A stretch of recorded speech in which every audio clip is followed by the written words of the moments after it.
Hey, I'm SkiSonic. I'm from Baltimore, Maryland. I've been playing fighting games for over 10 years. I started out as just a player, loving tournaments and the tournament experience. But nowadays, I do a weekly podcast for Shoryuken.com called Wake Up Shoryuken. You can see that on the front page of Shoryuken.com. And as well, I do commentary for a number of large Street Fighter tournaments. So you can see me at other places on the streams. I originally got into fighting games just as a kid, going to the arcades with my brother, watching my older brother play in the long lines, and that scene, that just seemed like something I wanted to be a part of, put my quarter up or line up and just experience the thrill of competition. So I saw Street Fighter, fell in love with it, and I've been playing it as long as I could remember from that day on, and as soon as I found tournaments, I was ecstatic. I made it out to as many as I possibly could. In Baltimore, the scene, it's waxed and waned through the years. It's pretty good right now. We have some pretty strong Marvel vs. Capcom 3 players, and Baltimore has really been included in a larger area, the Maryland, Virginia, as well as DC area scene. So we have good KOF players. We have, like I said, good Marvel players, some good Street Fighter players, and more of the quote-unquote anime game players. A lot of those guys are out there. There's just a lot of different scenes coming together. We just don't have a lot of representation for a few games like Mortal Kombat, so on and so forth. But for the major games, I think we have good representation and some pretty strong players. Guys like Rai Rai, Steve H, Rugal Bernstein, IGT Unknown, DJ Hoshin, and the list goes on and on. I originally started doing commentary as a natural evolution from when I started doing play-by-play for Alphaism Radio, which was really like the first fighting game community live stream kind of Skype type thing that we were doing. So before we had any streams, people at home were trying to get as much information as they could. Back in the days when you had to go on IRC, you had to go on Shoryuken.com and just get forum updates or whatever. Somebody's texting you updates. So I would go on and do play-by-play for people that actually couldn't see. So I was doing very, very descriptive, just telling people what was going on and a little bit of analysis. So it was a natural evolution, like I said, into the live streams when Evo started doing streams, other tournaments started doing streams. I was somebody that already had a lot of experience in the area of interfacing with people that were listening, as well as actually bringing the action home to people. And that was something that I wanted. I wanted people that couldn't see it or just couldn't even be there to experience it, to experience that hype as if you were there. That was what got me into that, just drew me into the fighting game community, made me fall in love with the fighting game community. So that was something that I wanted to bring back to everybody else. So the East Coast has kind of always been, let's just say, the weaker coast. And I don't mean this as a slight to the East Coast. Obviously, I'm from the East Coast, but it's just for very obvious reasons. The West Coast has a larger player base. It has more places to play, and they're a little less sparse. Obviously, the size of the coasts are comparable, but even within just California, you have a lot of players, even though you have to travel within a very large state. The East Coast has always had less strong players. We've had a hot spot in New York. We've had some hot spots of wax and wane throughout the years, but that's where the champions are always bred. So California has always had its NorCal, its SoCal, and even Seattle for a time in Marvel 2 days. And now the East Coast, it just doesn't have as much strength to really compete with Justin being gone for a couple of years. That was kind of what the undertone was for so many years. Justin, and then there's a bunch of other guys that would lose to the West Coast.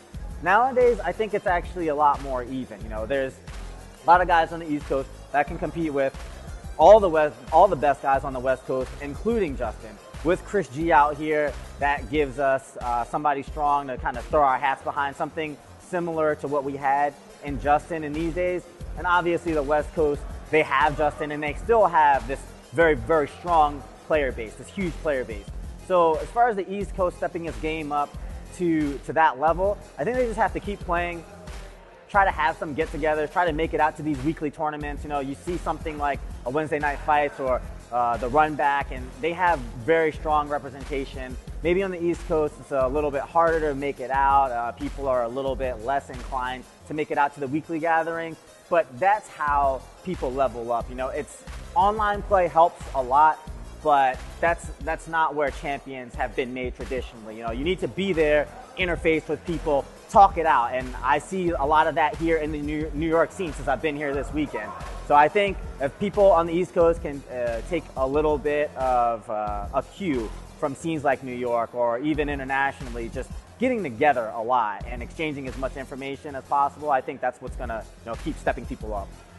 So I came out to this Capcom 25th anniversary tournament just to play in every game, see how well I could do. Really wanted to hang out with my New York friends.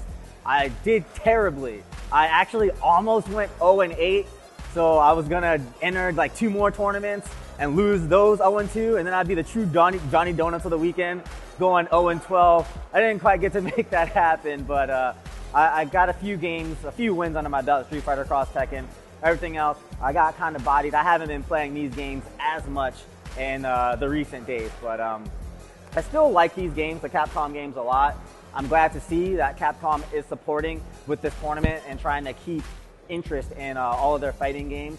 I think this event has been run pretty well. There's been obviously a few snafus here and there. The Capcom guys still have some kinks to work out, but they've shown a really great effort in bringing in the community and keeping this whole thing going. So I'm glad to see this. This venue is really nice. It's awesome that it's air conditioned.